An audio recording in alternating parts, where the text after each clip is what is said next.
Hello again, everybody. Sebastian here with another Watch Over Runs video. As I promised you, I was going to come back with another video on the Titanic Ruins here with Semrah. There have been adjustments that have been made. I will go over them, and I also will go over as to how you can counter them so you are better prepared when this content releases to the global server.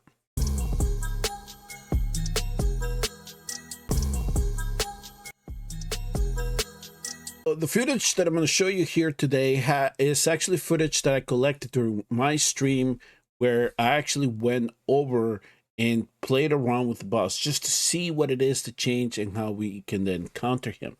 So here is the standard lineup that I decided to use for this particular run. As you can see, there are three specific heroes that I decided to bring in because they brought something to the table that I was going to need to control one of the modes, and that was his saw mode. The one way that we can make sure that it doesn't damage us or minimize the damage was by bringing heroes in that can apply stun or freeze. Unfortunately, during my testings, I did not see that slow played a large factor into it, and if it does, is minuscule. I did not see it in the charge bar as well as I did stun and freeze. Additionally, I also did try the title ring. That didn't help a whole lot. So it looks like it has to be specific heroes that have stun or freeze that you're going to bring into the battle. So for this regard, I did bring in Livian, Abomination, and Toreador, because those are debuff that they can provide to us. And I also have Toreador here because he can give me defense reduction. And I'll go all over this as I play the clip. But one of the things that that we found is that definitely the way that the developers want us to tackle this content is a little bit different from what they want us to do with Drake Chasm. In Drake Chasm, it's really all about DPS and maybe some healing here and there. In this one, it's kind of the same, does apply, but in order for us to fill the 10 slots, we need to make sure that we bring heroes that are going to allow us to combat each mode. And so initially what was going on in the previous form was that people was just trying to DPS race this thing, right? And eventually he does get stronger, the fight goes on, and then that's when most of his, mechanics came into play for a lot of the compositions that were previously being run in the Forerunners server. Now, what really happened and what we notice is happening now is that he is shifting through his modes a lot more frequently. So there's now not only a DPS race going on, but there is also a way that we have to figure out and manage to control each one of the mechanics that he presents to us. So one of the things that it was evident right away was the fact that his chain mode was being activated more frequently. And so if you saw during that battle, if you backtrack a little bit, every time that my heroes applied a stun or a freeze, that little bar was knocked back. That recharge was knocked back. And so presumably what I thought was going on originally was that we were actually given time to our heroes to bring down that saw before it hit us. And it actually changed once I did a little bit of testing on the back end of the stream.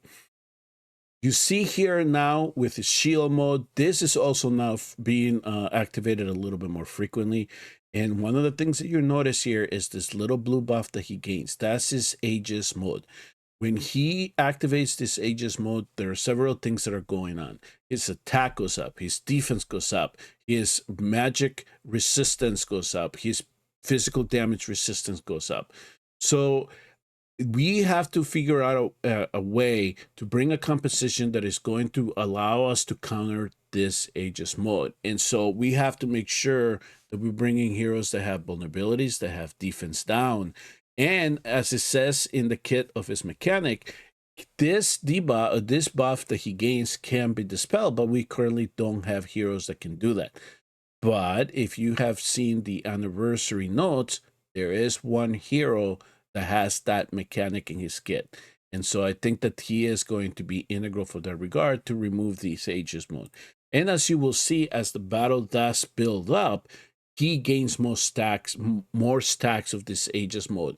The more stacks he gets, the the harder he gets in terms of bringing down, especially this particular mode.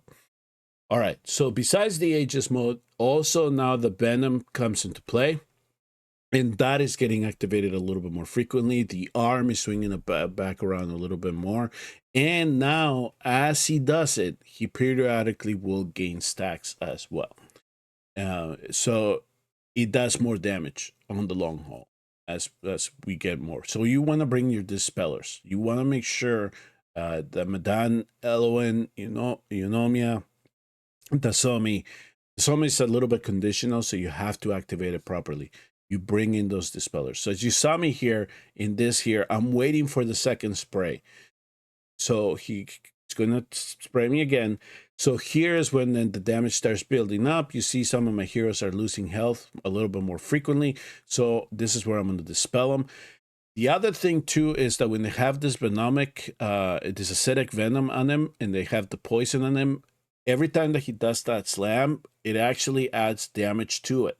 So you want to make sure you cleanse that before you get hit, if at all possible. And then you're going to have to balance it also as to how much damage you're doing and when you want to cleanse it. So you see the rotation here is now happening again. We go through the Sa mode. We're going to get this activated a little bit more frequently as well. Now we're going to get the Sa charge. And as you can see that when Abomination and Livian or Toreador do the stun, then you can see that this gets knocked back. Now, in this instance here, I was able to manage not to get hit by it, but it does hit hard. So you want to make sure that you bring those heroes in. Let me fast forward a little bit here because I do want to get a little bit more towards the end of the battle. So you can kind of see things applying as they want. So here is where the Sa becomes activated.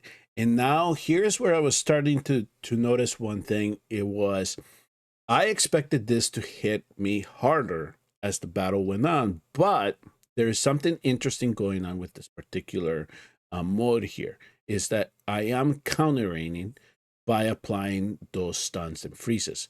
It actually leads to that Sa losing attack over time the more you knock back that particular charge period. And so as you can see here, I'm going to go back here as we get later into the fight.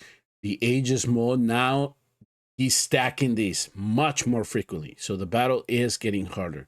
So damage reduction was reducing. You see, it takes me longer to get through him.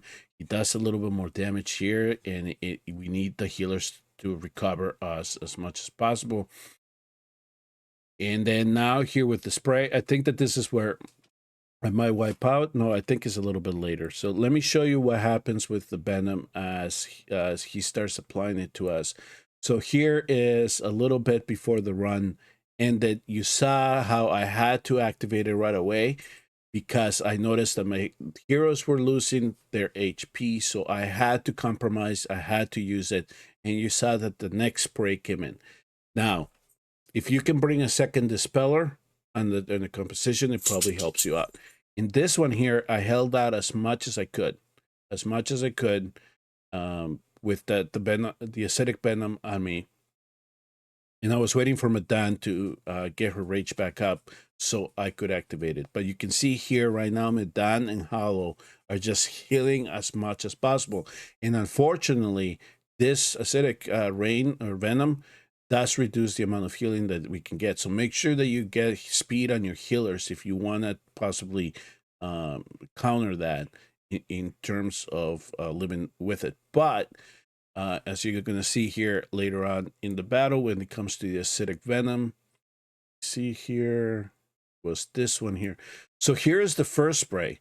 So the first spray, it wasn't that dry. The second one was. So this is what happens over time, is that he does build a little bit more. So you can see here the damage just increased significantly, and I got wiped out. I didn't activate it quick enough. And as you can see here, I wasn't doing enough damage to get him to possibly even survive a second spray. There was not going to be any way. Some of my heroes here did survive, but you can see here that this rotation in this round here, the acidic venom is just eating them up really quick. And then he took advantage of that by doing his AoE, his laser, and he just completely then took me out. Okay, so that is now what you're going to, in terms of the rotation, that is exactly how Semrah is going to be working. So you're going to have to want to make sure that you bring in the proper heroes to counter each one of the mechanics. And unfortunately, unless you have the gear and you have your heroes really awakened, the DPS race is not going to work as it does with Drake's Chasm. You are going to need dispellers for the acidic venom. You're going to bring in heroes that offer you vulnerabilities, defense down, so you can counter the Aegis mode. And as you saw, you're going to need stun and freezes to counter the Saw mode. Before I end the video, I want to briefly discuss one of the modes of this boss, which is actually the chainsaw mode and the death saw. This is going to be something that has changed for us, but now you're going to really see it when it comes to you. Let me just go ahead and play this out because I want to emphasize how integral it is going to be for you to bring stun and freeze heroes into this particular battle. And you, not necessarily, I would say, that you're going to want to build them for DPS, but you just want to make sure that they have enough speed for them to apply the debuff.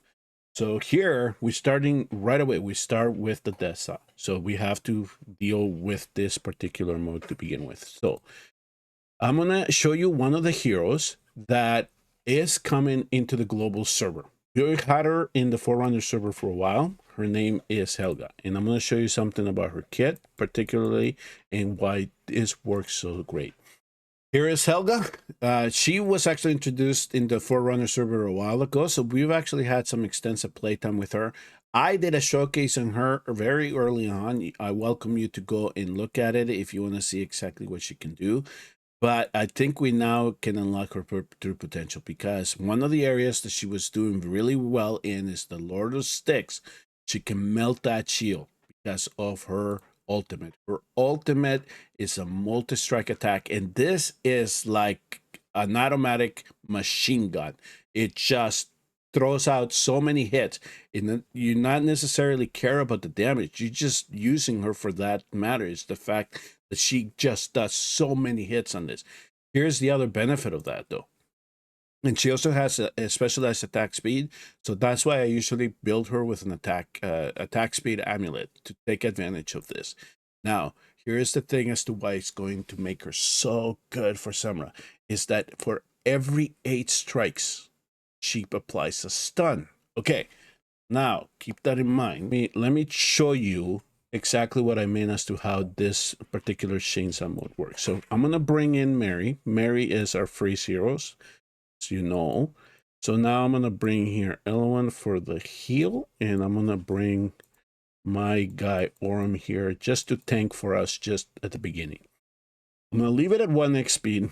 I'm hoping that Mary can get her to ultimate here.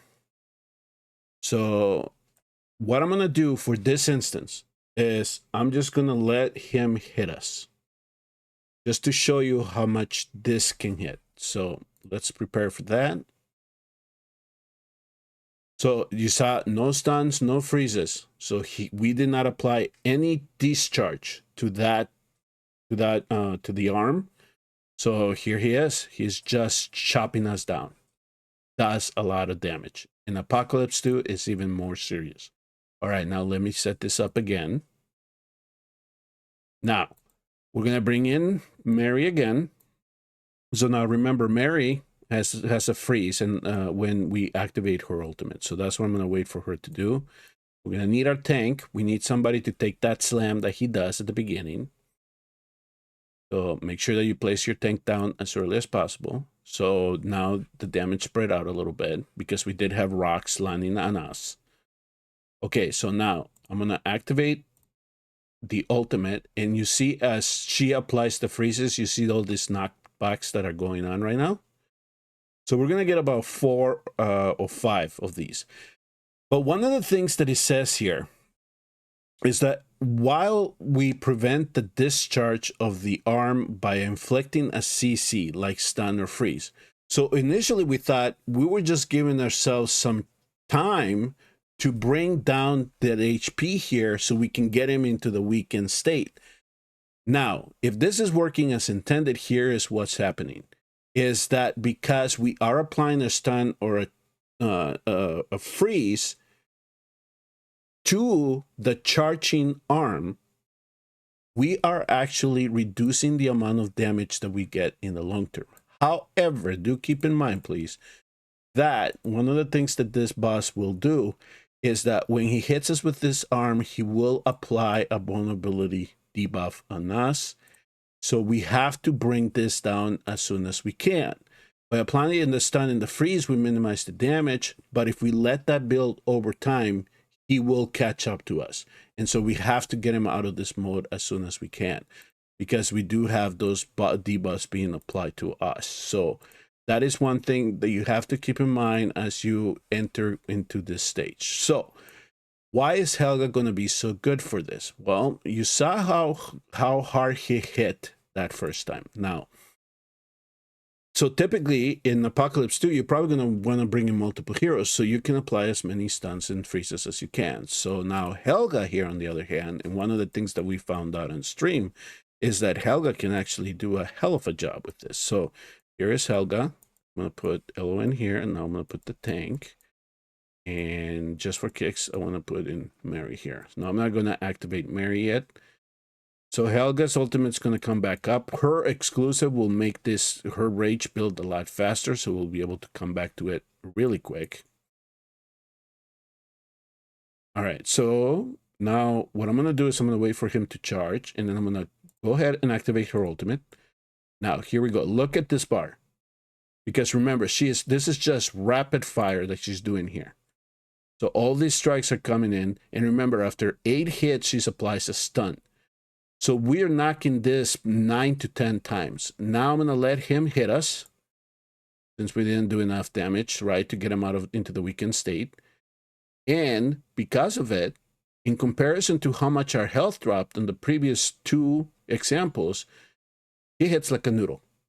So this is something that is going to really come into play when it comes to bringing these type of heroes, at least to deal with this particular mode of the Titanic Ruins of Semrah, and how you can minimize the damage here from the Sa. Now, do keep in mind that eventually, if we let him just keep doing this to us, he will catch up to us. But we are hoping that by then, we can already get him out of this mode, and we can then let the debuff disappear, and then we can then deal with the next mode. All right. In summary, that is what the new Semrah, at least for us in the Forerunners, is going to look like. Maybe this is the version that launches in the global server. I don't know yet. We'll have to see what the developers are thinking in terms of what exactly they want the mechanics of the boss to be. But we are going to have the heroes to try to optimize the best possible compositions to take down 1 and then eventually work ourselves up to 2. And I know that there are going to be some guilds in the game that are going to start working on 2 right away instead of focusing on 1. But those of you that have the rosters, try to do the best possible. I know that you're going to try to min-max this, to try to see what combination of heroes work the best as we learn more about Semrah. Thank you all very much for tuning in and watching. I will see you all next time in the next Watch Our Realms video. And please hit like and subscribe on your way out. And feel free to leave any questions that you have or any comments about the content as it is being released. Their souls are mine to take.